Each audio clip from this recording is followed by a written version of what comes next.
done it before because it's been so long, right? It has. So you I started. don't recognise you. Well, I look filtered, like I said before, and I have no idea what's going on. I look like I have a filter on my face, and I'm trying to be like this extra person. You sure you just don't look like that? I don't. I have lines and I have freckles and stuff like that, but now I look like I have nothing, and I don't know what I've done. I'm on some kind of setting. Yeah. When you work out what, can you tell me? I'm going to fix this microphone. Your microphone sounds fine. Is that better? No? Oh, I think it sounds fine. I'm just adjusting mine. Right. So, people. Here we are a year later. A year later. It's not actually funny because we both had really awful. I have lost you. Yeah, including us, right? I lost you. You cut out. Oh, damn it. Yeah. I moved. I did move. I just said that we're back after what feels like a year, but it's not really a year because we had a really shite 2025 like a lot of people. Well. Yeah. You can't predict stuff, eh? Life just gets in the way. Mm-hmm. That's just how it is. Which is what we preach a lot. Like you can't be 365 days of the year with everything going perfect. Yeah, we didn't stress about it. What you can put on the back burner, you leave on the back burner until, you got to keep your sanity. Or it's like your attention has to shift to another area, especially if it's family, which it has been for both of us. So you just have to shift over there for a little bit. Not that you're completely leaving everything to, okay, well, that's it. It just is on hold. And that's fine. Yeah, absolutely. So we have no notes for this. We just thought we'd get on and start talking, right? And just let it go as it goes and talk about stuff that comes into our head, right? So we've got no notes. We don't know what we're going to talk about until we start talking about it. We're just two PTs in a pod having a chat. How are you? I'm good, actually. I'm good. I feel like I feel much better. And like you, I'm picking up something else to add something else into my life that I enjoy, which for me is athletics, and for you is dance. Yeah, should have said that with more enthusiasm.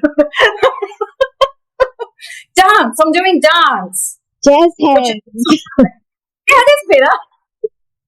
It's like if you go through something or there's something, I'm not saying things are hard and it's not a pity podcast by any means because we're not like that, but it is important to sometimes focus on other things that are positive and maybe pick something up, whether it be a hobby or a sport or it could be anything, and start putting your energy into that.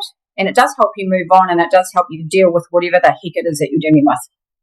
Yeah, true. And when you do get out the other side, if you haven't done it, then it's harder to even start. So it's like if you stay at home and you just keep staying at home because it's your comfort zone, so you keep staying at home, where that's fine for a bit, but eventually you've got to come out and you've got to do what's uncomfortable. What made you choose dance as your thing? Honestly, I don't want to be that person that says about their bucket list, but I am at that there's nothing wrong with that. Where you start thinking about your bucket list, but it's something I've wanted to do since I was very little, and it's locked in there. I want to do it. It won't go away until I do it.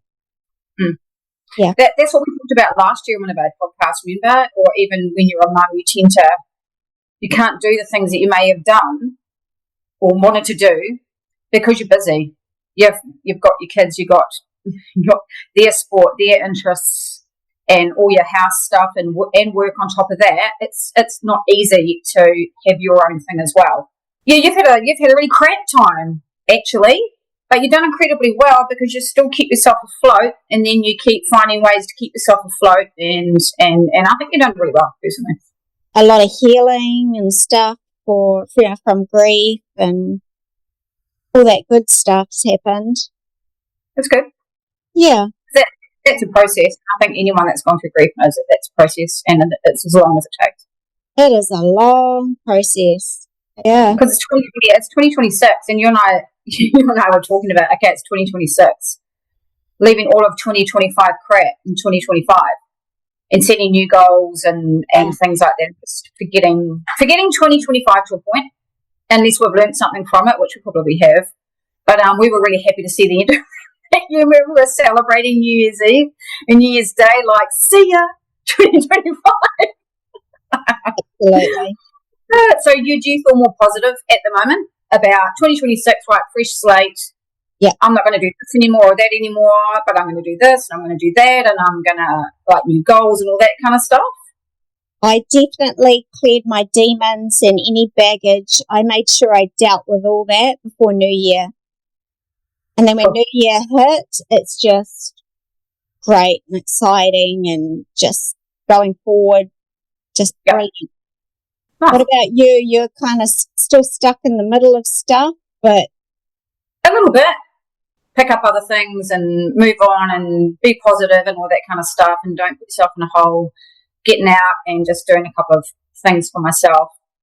Otherwise, it's kind of like it can just be a bit depressing, really. Yeah. And there's people that are like in way worse situations than us, all going through similar to us, that are having a hard time. But, you know, what are you going to do? Just mope around, feel sorry for yourself, moan all the time, when I'm actually really lucky for a lot of things, actually. I'm like really lucky for heaps of stuff. So it's just focusing on positive things and gratitude, and all that sounds really cheesy, but it's true. Otherwise, you're just in a hole. And that doesn't help anybody, actually. Nobody. Including yourself. And isn't it weird how when you're going through a really hard time, you notice how many people moan?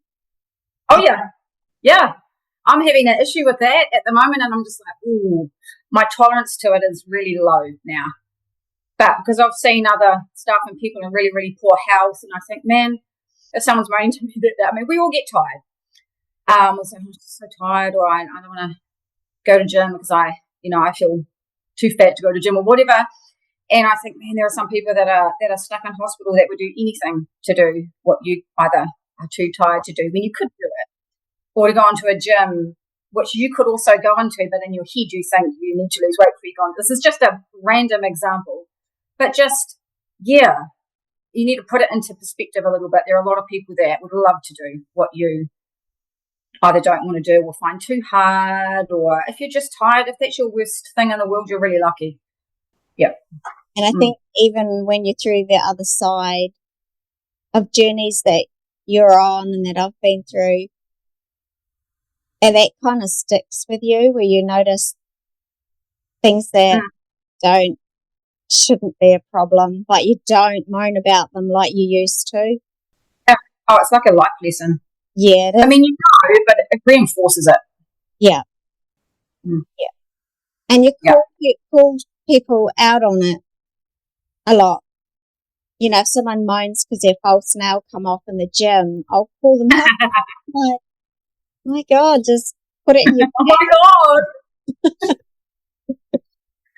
Or you're home late if your child's got sport, and it's like, oh, I've got to do dinner, and it's late. It's like, you're lucky you get to come home with your child and do them dinner. Like, it's just a change in wording or a change in perspective, and just, it's so easy to be negative about something, and really, what do you really have to moan about? Exactly. You know? Have you burnt any onion rings lately? No. I've gotten over that and leaving my keys in the door and stuff. I'm like, oh my God, perimenopause is hitting me. I'm forgetting stuff. I'm burning stuff because I'm leaving stuff in the oven. I'm leaving my keys in the door. No. I think that was just a phase. Just a phase. Yeah, no, I'm good with that. It's 2026, man. I'm not doing those things anymore. That's great. So have you, in terms of your clients, have they kind of got a similar attitude, like, that's 2026, I want to go forward with this or that, or the opposite? Or what have you found? The biggest change is they've all come back earlier. So usually, they go on holiday and then they go down for quite a bit.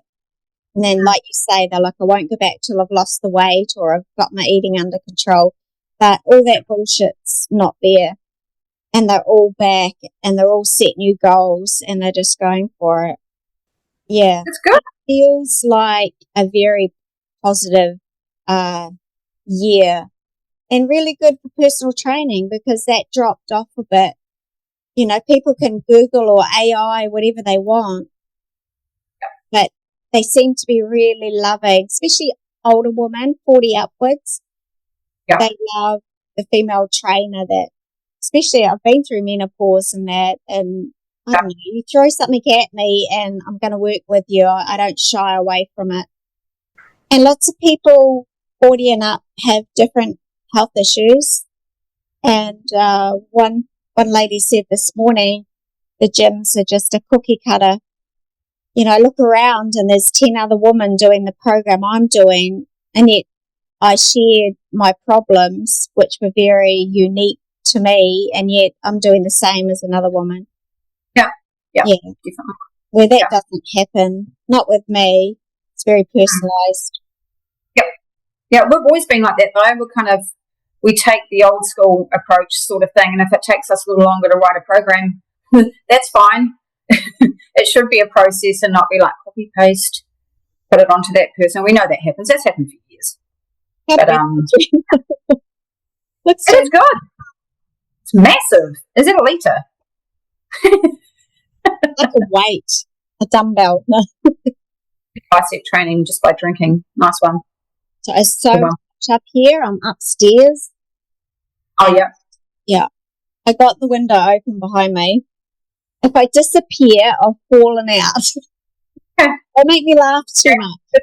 It'll be cool because it'll be live and I'll just keep it going. You'll see my feet. Anyway, what about you with your clients? Similar. But I'm going to be a little bit more, habits from 2025 have to go if they were an issue, whether it be emotional eating, getting on top of that, and just making time for yourself, just not being quite so, not soft, but just like, okay, well, let's try again next week. No, just be like, come on.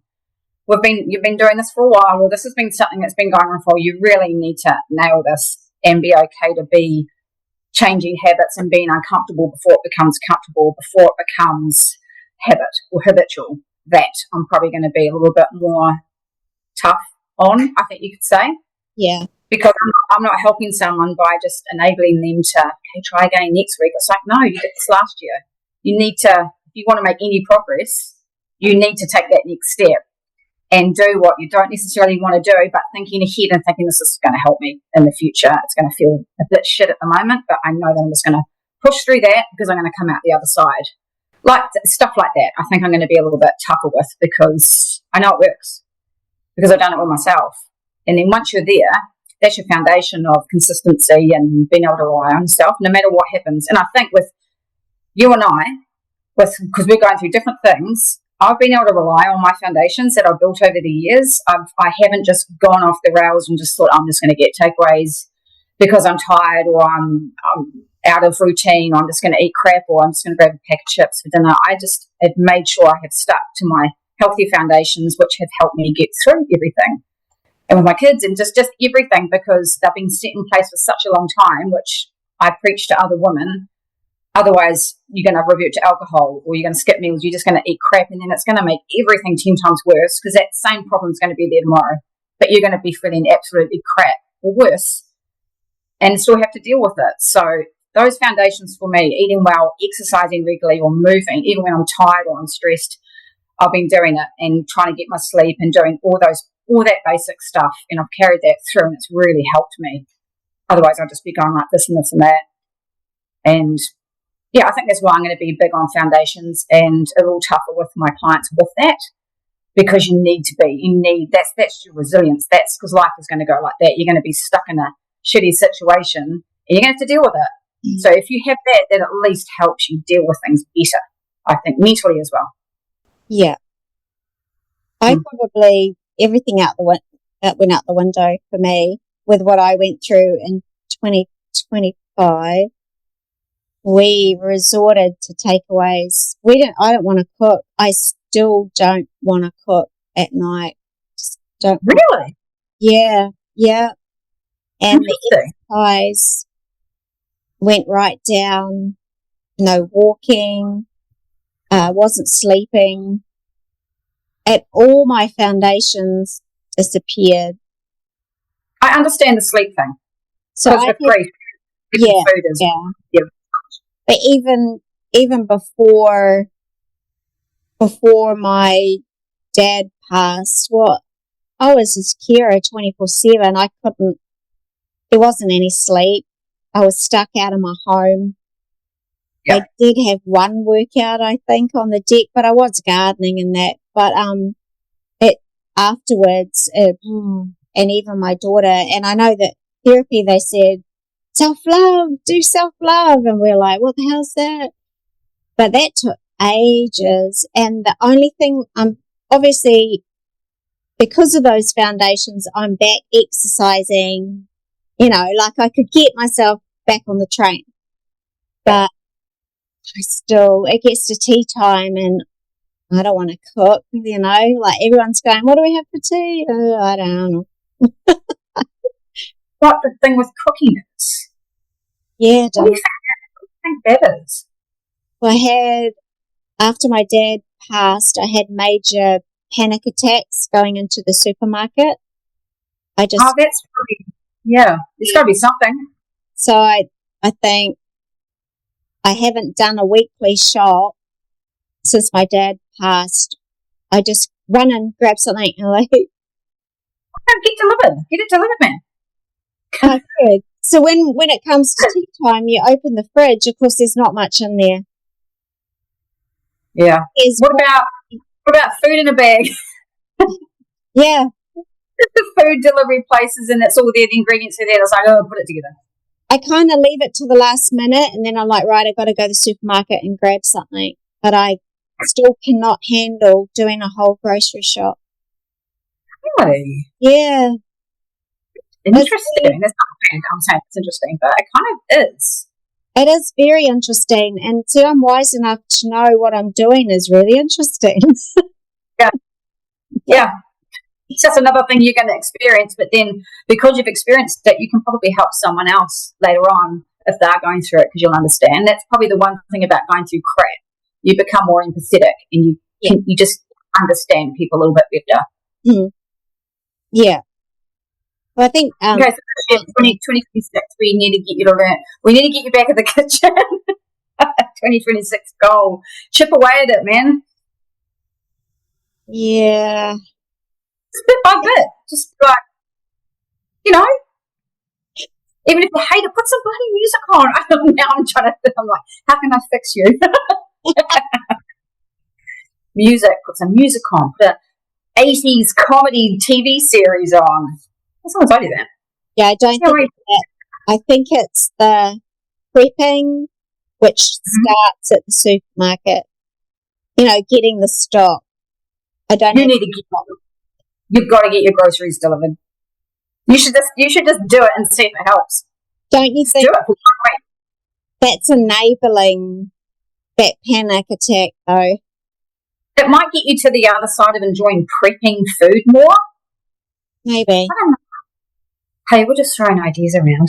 Anyway, this doesn't have to be a therapy session for me. It will turn out to be one of those because we're both fix-it people. And how can I fix it? But yes, it's going to take time. I think what I'm saying is, even though I know all the foundations and what I should be doing, for me, when I went through that shitstorm, it didn't work. Mm. But I was quite okay with it not working. Yeah. I was coping with. Yeah, that's why no one's year is perfect, and sometimes you got to take time out or take time away, and then come back again. Survival mode. You get into survival mode. Hmm. Anyway, off track. Well, not really. Not really. Still worth talking about because a lot of people might have had absolutely crap last year and be like, "Oh yeah, man, me too." Gee, I'm the only person in the world. No, you're not. And everyone's doing mine's completely different to yours, and it's not directly me that this is all about. This is about someone else, but it affects me. Yeah. So when I start sticking to my foundations, maybe it's possibly a little easier for me because it's a completely different scenario. But I kind of learnt, especially being in an environment like a hospital, where you could just go to the blimmin', oh, what's it called? You know, when you just put money in and then like a bag of chips comes down. Machine thing. Yes, I could have just done that. I could have just gone to McDonald's and be like, oh God, you know, I'm just going to, but I've just thought, no, don't do that because you're going to feel worse tomorrow. So I just grabbed some quick food, easy stuff, and I kind of stuck to making sure I ate well so that I wouldn't feel quite so bad, if you know what I mean. I could deal with like a sleep better. Yeah. You know, because that wouldn't help me, but it would have been so easy to do that. It would have been real nice, easy, quick fix. I think that's what I'm getting at. And I'm like, no, I'm not going to do that. Because once I start that, it's going to start off a chain of events. It's like, nope. Because that's hard to break. Yeah. But it's a different scenario. Yeah. Yeah. Absolutely. So I thought about one thing that we could talk about in terms of this year, or because we don't have a script and we haven't written down any notes, we're just going to go with the flow, is habits that people might want to nail, or things that you're doing that you need to get rid of, or things that are just totally sabotaging your efforts in 2025 that you need to drop in 2026. Would you believe they need to replace that habit? They can't just drop it. They need to replace it with something else. We need an example. Yeah, okay, emotional eating. That's classic for women. So Yes. emotional eating is quite a complex thing. It's just not. It's like if something stressful's happening, or a family member's sick, or whatever, or something's happening with your child, or work's crap, or you're dealing with bullying, or whatever, the instant thing is, I'm going to get food to make myself feel better. It's an instant fix. And it's creating that environment or having food around you, even in the car or at home, to be like, no, I'm going to prepare myself because this will happen eventually. And when it does, I'm sorted. I've got my environment sorted so that I don't do that, like really honing in on it and not giving in to what's easy. That's just one example because it's going to happen. It happens to all of us. Like smoking, you can just stop smoking, but if you replace it with something else, you're more likely to have a smoother transition. Yeah, alcohol, classic. So I'm stressed. Cool, drink. Cool, that deals with it for 5 minutes. Yeah, Stuff like that. It's that. But you need to start really honing in on a plan, having a plan of attack. Yeah, Having a plan in place. absolutely. What are some of the habits that you find that your clients have that they find hard to break, or are costing them their goals, or just getting in the way, or that come up over and over again? Putting themselves last on their list, and alcohol. Yeah, I agree with that. Strategies, distraction. That's probably my favorite. Distract yourself. Go do something. Yep. You want to have a biscuit, clean that drawer out, unpack the dishwasher. If you still want to have something, and then as you increase that distraction time, it gets easier and easier and easier. Yeah, because it's an inner dialogue. You can talk yourself in and out of it. If you have a moment, just pushing through that. Or even acknowledging that, I'm going to feel shit. It's going to feel really crappy, and I'm just going to really want to do what I want to do. But no, because you're not going to die. You're not going to burst into flames because you don't do that thing. You're just going to feel a bit irritated. You're just going to feel a bit pissed off and moody. That's fine. That's not going to last forever. And the next day, and it's thinking ahead, it's thinking forward. The next day, you're going to be like, man, I'm able to do that. I did it. It bumps you up. It's like, I can actually do that. I had that control. Yep. And you don't know what that feels like until you do it. That's right. And you just build it. That's a magic formula, building on that feeling. If you can keep building on that feeling, well, they'll be unstoppable. But this is just a short little friggin' podcast to say, hey, yeah, we are back, and we're going to come up with some topics, and we're going to start up again. Yeah. So we're back. We're back in 2026, and if there's anything you want us to talk about, please let us know or comment. and we'll come up with different topics. Maybe we haven't even talked about how often we're going to do it. Maybe once a fortnight we'll come on here and have a talk about what's relevant, especially for women 40 plus, health, fitness, mental health, all that kind of stuff. Yeah, absolutely. Mm. That sounds great. With the floor. The final word is, how can we help you? How can we really help you this year so you don't repeat what you're doing? Yes, well put.